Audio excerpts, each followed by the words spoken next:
Hello, everybody, and welcome to the Now podcast. I'm Tara Hunnewell, and today we are delving into the transformative world of mindfulness with a remarkable elementary school teacher. Not only has she embraced the practice herself, but she has taken it a step further by crafting her very own mindfulness program tailored for both children and teachers. She is the founder of themindfulteacher.co.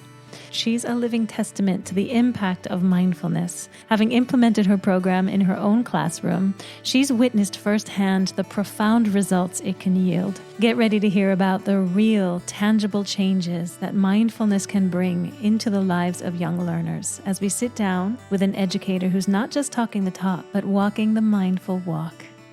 Please join me in welcoming my next guest, Karen Myrick. So welcome, Karen. Thank you, Tara. Thank you for being here today. Thank you so much for having me. So we always start off with the tough question, but the first question is, who am I? Could you please tell our listeners a little bit about who is Karen? Yeah, that's a good one. It's a big one. And I feel like it changes every day, but we'll start with the basics. So I was born and raised in Canada, and I moved to Sweden when I was 23, 24. I am an elementary school teacher, and I have been working at the international school, ISGR, here in Gothenburg for 20 years, maybe even 21 years. Wow. I am also a certified mindfulness instructor, and I've done additional training in mindfulness in schools. And I got my training in 2018, 2019. And since then, I've been bringing this amazing practice to my students, and I do it for myself, and I will never not do it, and I will take any opportunity needed to share this amazing practice with others. So thank you for this opportunity. Wonderful. And what brought you here to Sweden? I met a beautiful, tall Swedish boy in my third year university. And he was there for 2 years. And then he was going to move back to Sweden and do his PhD. And I thought, I had just gotten my teaching degree and I wanted to explore the world. And I thought, Sweden, that sounds fun. Okay, let's go to Sweden. And I moved to Sweden and I, did some teaching in Sweden. And 20 years later, two kids, a house, the whole thing. Still here. Yeah, you're also a mom. I am. I have 2 boys, 16 and 12, so that's fun. Are they practicing mindfulness with you at home? That is such an interesting question. Because I got my training, this practice came to me 5 years ago. So that was just the right time where I could bring it to my children. So I did, and they were open to it, but I can say they're not super interested anymore, sadly, which is why I think it's so important that teachers are doing this in school, because my own children don't want their mom to be their mindfulness instructor. Yeah. But I can see that those seeds are there. It's there. Yeah, the way they express themselves, the way they're able to respond to their needs. I do think that in that short time that I was able to have with them and bring that practice to them, it's in there, definitely. Yeah. Thank goodness. Yeah, they have you as a mom. Yeah. Lucky them. But I do like to think that seeds were planted, just like they were for me when I was young. Had you ever experienced mindfulness yourself prior to? Yes. What was your first introduction to mindfulness? Yeah, it's funny how things start and then kind of evolve and become their own thing. So I grew up in a Catholic family. And my parents used to do meditation with a sort of Christian meditation. And so that's my introduction to meditation, was this Christian meditation where you have a mantra and you say it over and over again. And so my parents introduced that to my brother and I at a pretty early age. And I don't think I ever connected to the religious aspect of the meditation, but I definitely from an early age appreciated that time out to just be. We sat together, we had a little candle, and we would just be together with ourselves. And so I think that just always kind of stayed with me, even though I didn't take it on as a teenager or a young adult. But when I started teaching, I was teaching a kindergarten class, and I had found this CD with some little visualizations, like little meditation visualizations, sort of a relaxation CD. And I just thought, well, I wonder what would happen if we did this, because these kids were so small and they were having these big days of school. And I just thought, you know what, these kids need a little downtime. So we put on this CD, and some of the kids called it, what did they call it? Meditation, I think they called it.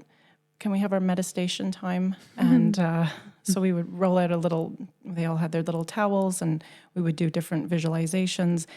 And I mean, some of these little guys would fall asleep. They were so tired. And that moment to pause and not be doing anything, to not be, no expectations from anybody else, just a moment to be on their own. I mean, some of them would fall asleep, and they really looked forward to it. And if it wasn't on the schedule, they would ask, "Are we doing meditation today?" They missed it. They did, yeah. They asked about it. Did they resist it at the beginning, or they were just at that age they were just like, "Yeah, let's play." Yeah, I think it was kind of similar to maybe nap time that they had in daycare.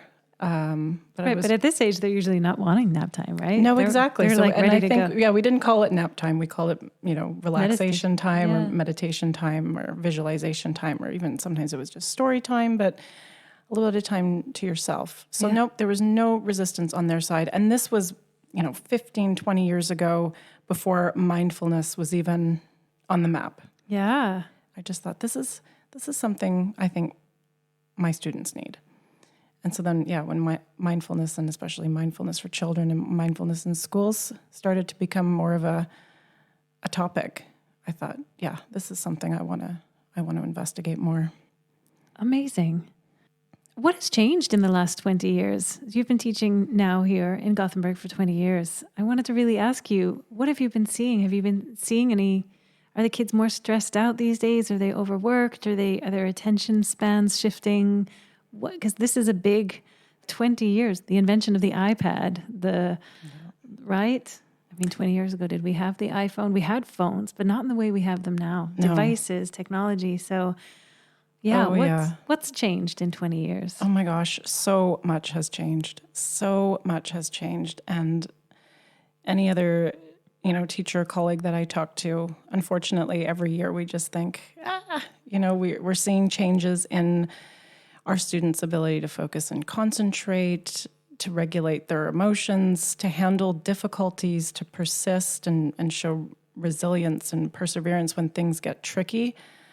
And also, even the word stress is something that's coming up in the vocabulary of 6 and 7-year-olds. It's unbelievable. I don't think it was like that 20 years ago. Stress was something that maybe your parents felt sometimes. And now it's something that we're talking about with first graders.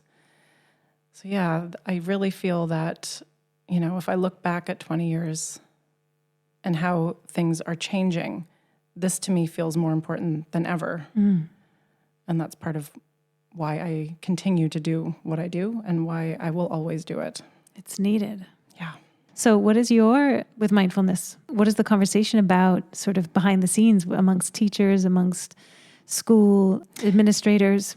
Yeah. So what's really exciting is that with the International Baccalaureate and the PYP curriculum, which is what I'm teaching at ISGR, mindfulness was added as a skill to be taught as part of the program, the curriculum, which is really exciting. So now, not only, can we be teaching it and we want to teach it, we should be teaching it. But we're not there yet. I don't think we're really there yet, because it's not enough to just say, well, you need to do this. Like, there's a lot that needs to be put together for the teachers and the students in order for it to be successful and to work well. And I know in the Swedish section of our school, the national section, there's some very amazing and dedicated and passionate teachers who are also trying to bring this amazing practice to the students. But it really does, as anything else, comes down to leadership. If leadership is not 100% behind it, and as in not just supportive of the idea, but making time and space and education and resources, and saying this is important and we're doing this, then it's just going to be one of those things where it's whichever teachers out of the goodness of their heart are putting that on the schedule. It needs to become a school-wide approach. How many years ago was it added to the actual skill set? Yeah, that change was made in 2018. 5 years ago. Yep, which is exactly when I started my training. Okay. So you started your training. How many other teachers were joining this training? Was it like, let's all do this, or is there? So as far as becoming trained, certified mindfulness instructors, it was myself and another colleague who is now working in an international school in Norway. And it was also our school nurse. So together, the three of us kind of did our training. And then we took it upon ourselves to try to bring it through to our school. And it was mixed. There was a lot of teachers that were like, yes, we need this and help me. And how do I get started? And we did some courses for the teachers, for the staff. And then, I kind of through different trial and error and experience and what I've learned. And I have developed a classroom program that I have shared with colleagues and I have available to other teachers who might be interested in trying it out. It's just super user friendly. It's made by a teacher for teachers. I'm in the classroom. I'm using my own program. Like that's how much I believe in it. And so I would say it's about half and half. Like some teachers have really taken it on board and say, I will never not do this. And then I have other teachers who aren't there yet. And it's understandable. It's, when we talk about resistance and teachers, it's not because they don't want their students' concentration and behavior to improve, or they don't want their students to be able to regulate their emotions. It's just about knowledge. How do I actually do it? And time. Right. And that's the biggest one. A lot of them just feel teachers are overwhelmed these days. Yes. So, yeah. So they also need to learn educate themselves. What is it? And then how do I share it, implement it? And that's just another task on their list, right? Exactly. And that's probably the biggest obstacle is time. There is no time. There's no time. We don't have time. We need to take time. Yeah. We have to take time from something else. That's just the bottom line. And I always tell teachers who are interested in starting this practice, you will get the time back tenfold. If you put the time in the beginning, you will get this time back by having students who are more focused, can concentrate better, can regulate their big feelings. I mean, I remember I felt the class that I had the year that I started practicing mindfulness, the first class I had when I was practicing mindfulness, before I started practicing mindfulness with them, I was at that point in my career where I felt like I am not teaching. This is crowd control. Like this is just, I'm spending so much time after breaks dealing with high emotions and conflicts. Yeah, I didn't feel like I was teaching. And that was the very class then in the second half of the year when I started practicing mindfulness with these kids. All of a sudden in March, I thought, oh my gosh, I'm not dealing with problems after break, and I'm not helping these kids with their big emotions. Like what's changing? And of course, as the year goes on, they mature and they grow. But I think there was something else going on. Yes. Yeah. How much of your day do you spend for these mindfulness practices within your classroom? I dedicate about 10 to 15 minutes. I would love to do it every day, but it usually ends up 4 times a week. Yeah. That's what I dedicate. So I think everyone can dedicate 10 to 15 minutes to help their children, their students regulate their nervous systems and practice focus and concentration. Yeah. You will get that time back. Yes. I love, and it stayed with me, some of the stories you shared when we first met about some of the specific tools you were implementing. And I loved this emotional intelligence board. I don't know what you call it, but there was this practice that you were doing when the kids come in the morning, just simply asking them to share how they're feeling. I don't know if it was a word or a picture, but you had them tell us about that. What was that? It's probably this little poster that I have, and I had one of my super amazing, talented colleagues help me design it. And so it's a little poster that we have at the front of the classroom, and each child has a little arrow with their name on it. And the poster has several different feeling words and little faces to go with these feelings. And so in my class, it's a practice. It's part of our morning routine. You do a little morning check-in. And so the students come in, they find their name with their arrow, they take a moment and think, how am I feeling just now? And then they put their little arrow name on the feeling that they're feeling in that moment. And what I love about this is not only is it having children stop and think, how am I feeling? So that I'm bringing awareness to my experience and how I'm doing today. It helps me to then check in with any students who might check in as, I'm sad, I'm worried, I'm scared, I'm nervous.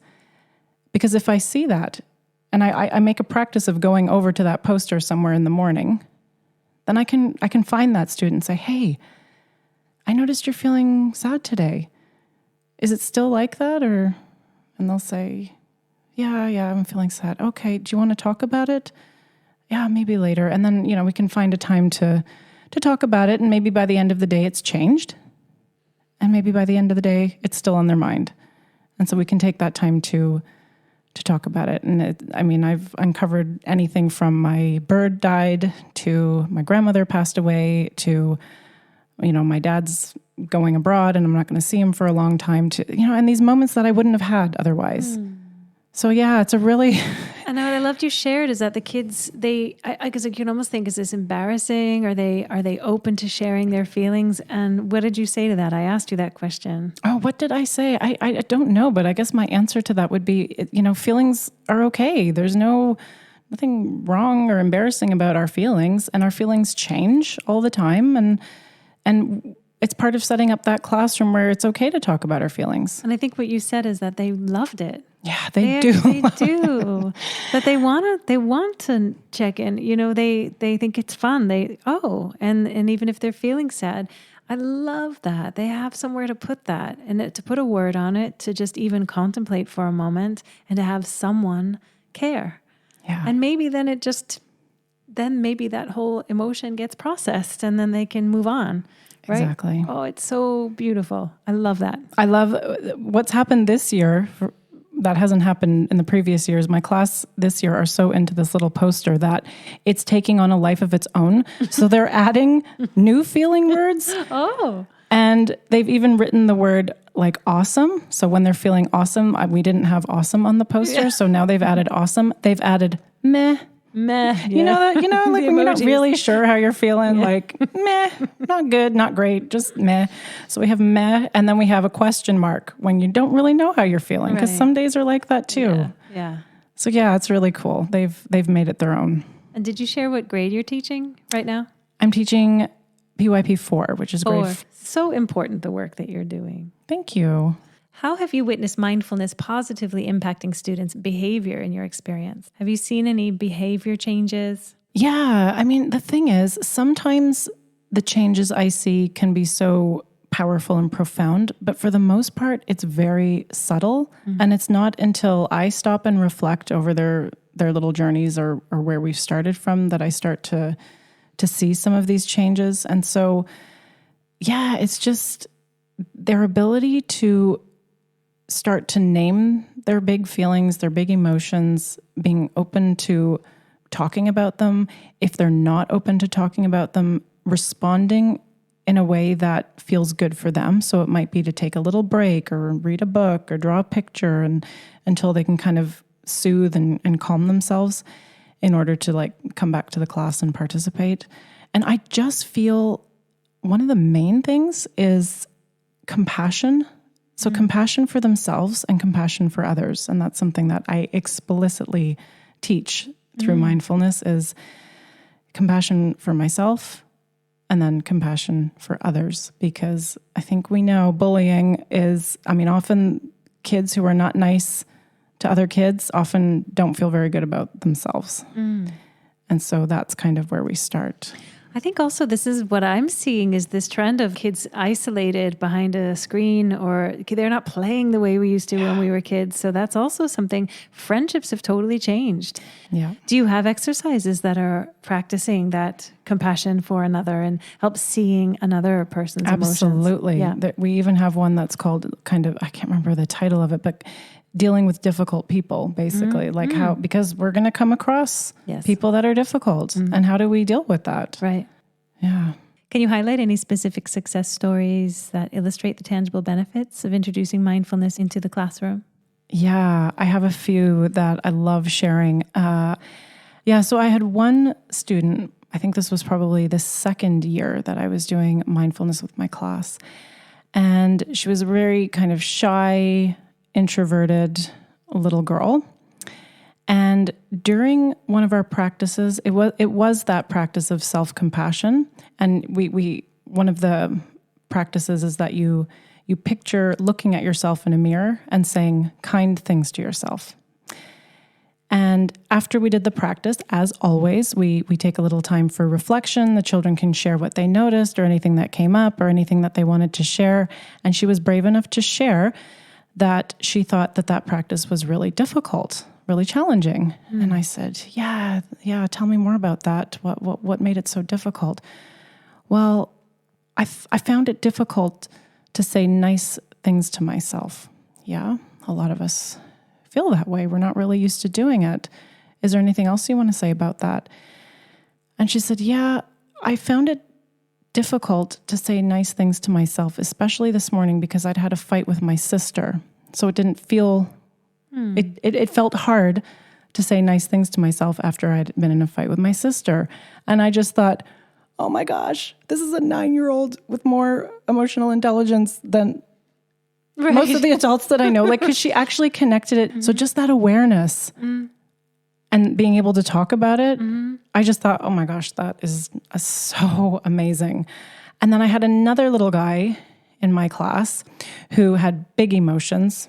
He always had lots of big emotions, especially anger and frustration. And it wouldn't take very much to set this little guy off. And he was also someone who was struggling with their multiplication tables. Oh my gosh, those multiplication tables, we just have to learn them, right? So we would do these little timed multiplication tests where the children have about 1 minute and 15 seconds to try to fill in 30 multiplication tests. And this kid could not get it. He was just stuck on the same one for weeks and weeks, and he was so frustrated. And so what I did is before our next times table test, I decided to do a mindfulness practice around that. And we have this mindfulness language with the glitter jar, and we take a few breaths to settle our thoughts, to clear our mind, to help us, think clearly. And I should add, this little guy was not interested in mindfulness. He was one of the ones that was kind of resistant to it. And that's always the case. By the way, the kids who are most resistant to it are the ones who need it the most. Yep. So he was not interested in our mindfulness practice, but he went along with it. And so we kind of had this practice where we would take some deep breaths, we would clear our mind, we would calm our bodies, preparing ourselves for our multiplication quiz. And wouldn't you know, that was the first time that he managed to finish all of his tests, and he succeeded, and he passed his test. And from that moment on, he was a believer. He was a believer.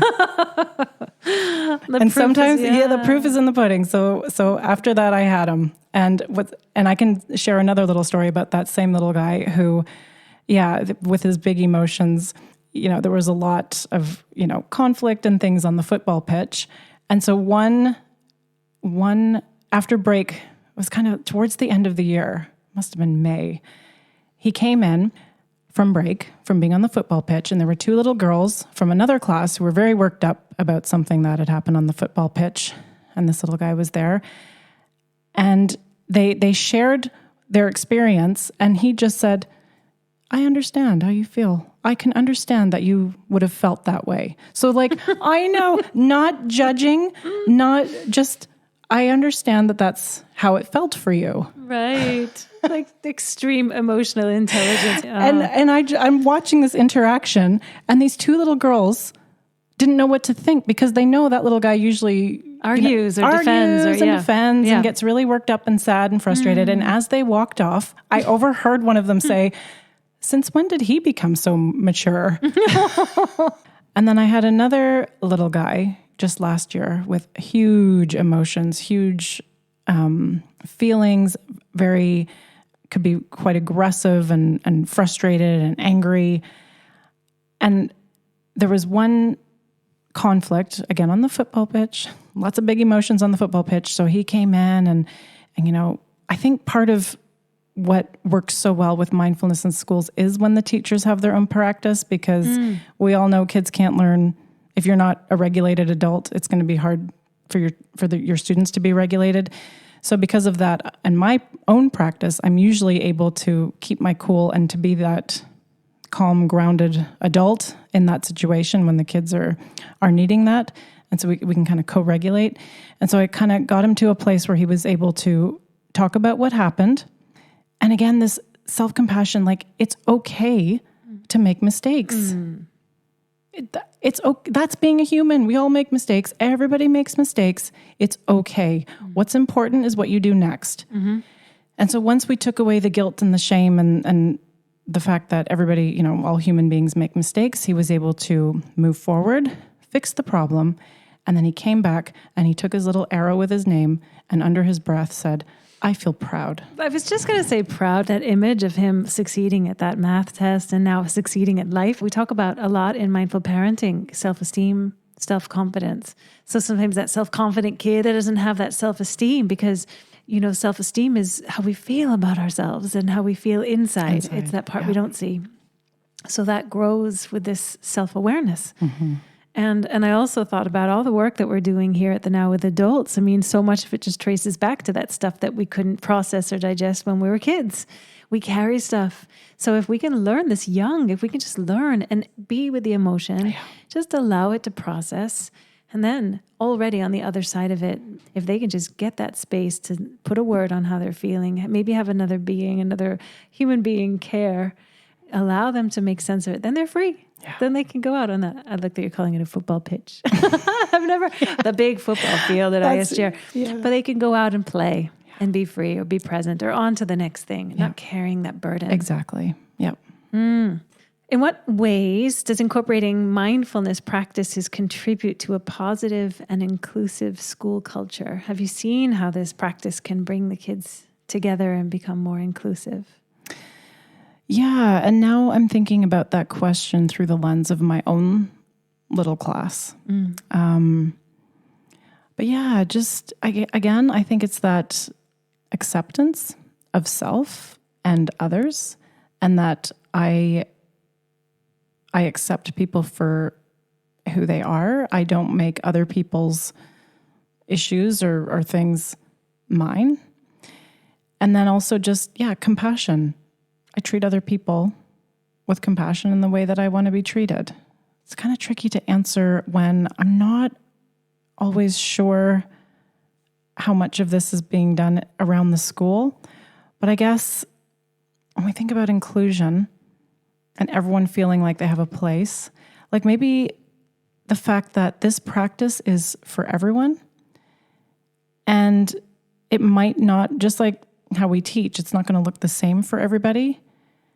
And we meet the children where they are. Not all children are ready to sit on the floor, cross-legged, for 5 minutes and focus on their breathing. So we meet them where they are. We take it slow, and we build it up. We build up the practice. And some kids won't ever get there in your lifetime with them. But you hope that you're kind of planting these seeds for life. And if it doesn't stick with them, in their school career, that maybe as an adult, if they go through something, hopefully they'll think. You're planting the seed, aren't you? And it's funny because we actually brought, just as a bring your parents to school day, Norvi and I went to our son's class and taught a mindfulness session with them. And I've heard a lot of adults that have come in here to work with us that they say, my journey started when I was 8 years old at school, and some teacher or somebody brought me this experience. And I remember it stayed with me forever. And then that seed is planted. So that ripples and that changes. That creates like a reference point. And I think kids are so close to it. That's what's so fun. When we went and we brought this mindfulness session into the class, they were so close to already being there. And the invitation was like, yes, please, right? It's like, close your eyes. They want to go there. They're not so conditioned yet. They still are, that veil of like dreamland and reality is still a little thinner than as we become so fixed, right? Oh my gosh, totally. I could not agree more. And that's the thing. Sometimes people think, but can I do mindfulness with with 5 and 6-year-olds? Yes. Yeah. And in fact, we could learn a lot from 5 and 6-year-olds as far as being in the present moment. There's something that happens as we age where we get away from that, but children are born mindful. Yeah. They're just exploring the now and what's happening in this moment. And as we age, it leaves us. So we need to make that conscious effort to keep it with us and to keep that practice going for them so that they don't lose what they innately have. And as we learn too, as adults, when we want to cultivate something outside, we work on ourselves. And I see this also with parenting. A lot of parents are so invested in their children. Yeah. So they come here trying to learn parenting skills. How can I be a better parent? And then we just we close our eyes and turn around because it starts with us, right? So we work on ourselves, our children benefit. So I can see that also. I imagine these kids are learning these skills. Everyone's going to start to benefit around because when they learn emotional resilience and emotional intelligence, learning how to take long, slow, deep breaths and calm down to act and not react all the time. I love all of these things that you've already shared. Learning when we make mistakes, it's okay. Then suddenly you see yourself in the other. Yeah. So you can also, you're having a hard time. Can I help you? You're just going to have more compassion. Yeah. And exactly what you said about, parents and children. Parents are so interested and want to help their children. But really, maybe we need to start with us. That's exactly my message with teachers and schools. Yes. And it's a hard one to sell sometimes because, we want all the things to like help our students. But honestly, I think having a teacher that is grounded and present and able to like be compassionate in those tough things and not make it about them, that's where it starts. It doesn't matter how many fun little activities you have. If you can't be that grounded, present adult in the room when your kids are having a hard time, none of that other stuff is going to matter. Right. So I do have my classroom program, and I happily, have it available to anyone who wants to use it. But really, it's free with my teacher course because I just think that's where we need to start. And teaching it's a tough gig. And if we don't look after ourselves, if we don't have the tools and strategies to take care of ourselves, it will knock us off our feet. Yeah. Now more than ever. I honor all of the teachers out there because they're working so hard. They're so overworked, and it's easier than they think, right? To have some of these skills that can allow them to feel less stressed, be more present, and to have more leadership within the classroom. Yeah. Oh, please, teachers, take advantage of this. You deserve it. How would you address any potential challenges or skepticism from parents or educators that might be unfamiliar with mindfulness practices for children? Yeah, that's a great question. And amazingly, I have not encountered very much resistance from parents. If anything, parents have said, thank you for teaching my children these important skills and strategies. I did have a family one year who, for religious reasons, did not want their children to participate. And so that was an opportunity for me to educate them that mindfulness is not a religious practice. It just isn't. Mindfulness is being in the present moment. There is no religion that has monopoly over being in the present moment. This is just our biology. It's what we're made for. And I heard once a really fun analogy about this. When you're watching a football game, so you're playing football and one of the players scores a goal, and they have different ways to celebrate. Some of them, start dancing, they have a funny dance, or they pray, or they put their hands up in the air. And so a mindfulness practice is a little bit like that. Like mindfulness is the game. It's for everybody. Everybody can play. But what you choose to bring to it is up to you. If you would like to bring in a little bit of your religion, or you can. But it's also just about being in the present moment. But yeah, otherwise, parents have just been super supportive. As far as colleagues, we kind of talked about that. It's more just about, there's not a lot of resistance from colleagues. I would say it's just about time and just the knowledge. Like, how do I start this? We get a lot of, at the now, with the word meditation has taken a long time to be accepted. Mindfulness was a much safer word. Yeah. But I think now it is more and more accepted to say that we meditate, and we do share at the now that meditation is a practice. Yeah. take that time in. And just like you shared, your practice is to close your eyes and know who you are. Yeah. And once you do that, you're going to learn more about your beliefs around religion and all of these big questions that we have, and this knowingness, and deeper their connection to whatever it is they believe in. Yeah. But I think now the world is changing so much, and education is changing with technology, and the way we're learning is changing. And the way I was raised, right? The bell rings, we line up, we do what we're told, right? And now we're moving into this asking more questions, more coaching and guiding, and helping them find the sort answers. of mentoring. Yeah, we in our school, we don't really call ourselves teachers. We're more mentors. So we have a class that we mentor. And yeah, that's why I love the PYP program, because there's so much with like student agency and having children make those choices. But it's not a free for all. Like they're still learning and their brains are developing, so they need that guidance. But just for me, it's like trust. You're trusting them to do the right thing and to make the right choices. And if they don't, it's because they need help. It's not because they're intentionally trying to be, mean to someone else or not focusing on their work. They need help with that. And again, it's always coming back to my own practice. 5 years ago, teacher me, before I started practicing mindfulness, I would make my students' behavior about me. It was, I can't control them, or they're doing this to me because they don't like me, or now personally. Yeah. And that would make it worse. And it wouldn't help. And I'd get really stressed and frustrated. And now I approach it with, these are little individuals navigating the world, growing up. It's hard. They need compassion and they need help. And I, thankfully, have some of those tools to help them. Yeah. What an amazing mind shift for all the teachers that may be listening to this, right? Yeah. It's true to carry that burden and to feel. So that has been one of the most transformative things for me as a professional. Like this is personal development and professional development. And also just, parents too, like, when I was a new teacher, I would just lose sleep if I got an email from a parent, and I would pick it apart and I would make it so personal. And now I remind myself, we're in this together. They want what's best for their child, and so do I. So if I have that in my head, you can't go wrong. And if I get a nasty email, which I very rarely do, I also know that's not about me. Right. They're having a bad day. They're having a bad time. They feel misunderstood. They're lacking self-compassion.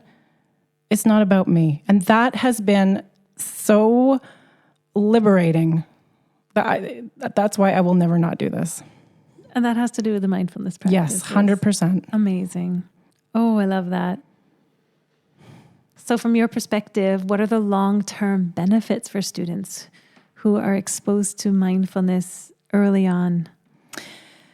Yeah, and this kind of comes back to what I said before is, it's hard. I don't always know what the children take away from their time with me, but I do get occasional emails from former students, and mindfulness is always part of it. It's so nice to get emails from former students or their families to say, they're doing this at my child's new school, and we're so grateful for the foundation that they got with you, to they're not doing it, and I really wish that they were, because it's so important. And then from students saying, I've kept this, I've kept doing this. Please send me some of your templates. They actually I'm following you, and it's so nice. But also just that this is also my practice, is like letting go and trusting that if they don't continue the practice after they leave my classroom, it's okay, because I've planted those seeds. And if they come to a point in their life where they might need something, some self-contemplation, some time, some stress management, that they'll remember that, and they'll remember that that's there for them because it's in there. And that's how it was for me. I mean, I took my meditation practice that I got from my parents and I made it my own, and I rediscovered it in my early adulthood. So yeah, it's really interesting. But I think some of the major benefits are, just, again, self-compassion, because when we feel good about ourselves, we can feel, we can be there for others. and that's the world that we want to live in. Awareness of self. So checking in with yourself, because, that's how we prevent burnout, right? Burnout is people who have just been doing, and haven't stopped to listen to their bodies. And then the bodies just say, stop, no more. I'm going to make you stop. Exactly. Yeah. And also just that, you can do hard things and it's okay to be bored. Like, this is something I could go on and on about, but like, this is a huge lesson that my students talk about that for a minute. Oh, it's so good. Because not everyone, I don't want to paint a picture that it's all rainbows and unicorns in my mindfulness practice in my classroom, because it's not. We have children who don't enjoy it, but they're very sweet. Like, they do it. And if anything else, they appreciate, 10 minutes of just downtime. But after, like I shared already, after every practice, we do a little reflection, and you can share anything you want, anything you noticed, anything that came up, anything that you want to share. And so I did have one student say, that was boring. And I said, like, no judgment. Yeah. Tell me more about that. No, I just felt like, nothing was happening and I was bored and I just wanted to start moving. Yeah. It can be really uncomfortable to be bored, because especially children your age you're not bored anymore. And the second you are bored, maybe you grab an iPad or a phone or video games, or you do something, or you're shipped off to one of your activities, or you have homework to do. Children these days are so rarely bored that it is a feeling of discomfort. And so practicing getting comfortable with being uncomfortable, I think, is a huge benefit, because if we can get children to focus on something as boring as their breath, imagine what that can do for math lessons or reading groups or homework. So just, on the other side of that boredom is imagination, isn't it? Yes. Like, I remember taking long car rides and just looking out the window, and you get bored for a minute, and then suddenly you move through that boredom, and there's magic on the other side. Exactly. And that's what we talk about too. Boredom is the birthplace of creativity. If you are not bored, you don't have the space to be creative. So that's part of it too. Is being bored dangerous? No, they say no. Is it uncomfortable? Yes. Yeah. Okay. So being bored is not dangerous. It's a little bit uncomfortable, and it's the birthplace of creativity. So as your teacher, I care about your brains, and we're going to take a little bit of time each day to be a little bit bored and to be okay with that. Yeah. Yes. I know, and we practice boredom in our household. I'm like, let's be bored now for a little while. Yeah. So, you've already shared a little bit. Is there anything more you want to share about the programs that you offer on the mindfulteacher.co? Right now, I'm mostly focusing on my teacher course, which is a 6-module course for teachers that takes them through how to start mindfulness practice for themselves. And the way it's set up is that it's mostly online, and you get a new module every 2 weeks. So you have 2 weeks to work through each module. And then we meet up 4 times digitally, just to kind of talk about how it's going. I lead the teachers through some practices. We can talk about our experiences, our reflections, and any questions that come up. And then at the end of that course for teachers, I offer a classroom implementation. So now that you have your own practice and you're feeling good and grounded and solid in your own mindfulness practice, let me help you bring it to your students in your classroom. So we have an 1.5 hour classroom implementation, and then teachers who take my course are given my classroom program. So they have everything they need to bring that amazing science-backed, peer-reviewed practice to their own students. And I mean, I have a few little freebies out there if there's anyone that's interested and kind of wants to check out what I do. Little templates that you can, print off and have in your classroom. Yeah. And I'm so excited because here at the Now, we're going to be hosting a workshop with you starting in January this winter. And it's going to be an 8-session course called Mindful Kids. Yes. Tell us about that. I'm so excited. Yes, I'm going to be doing an 8-week course for children, for mindful children. And just as I would do in my own class, although now it's going to be a smaller group with more time. So we're really going to be able to dive deep into each theme and really have time for each child to like share their thoughts and experiences and ask questions and connect with each other. So yeah, it's going to be really good. We're going to, there's an hour, we're going to meet together. We're going to check in with each other. How's our week been? How's our day going? I'm going to focus on one theme each week.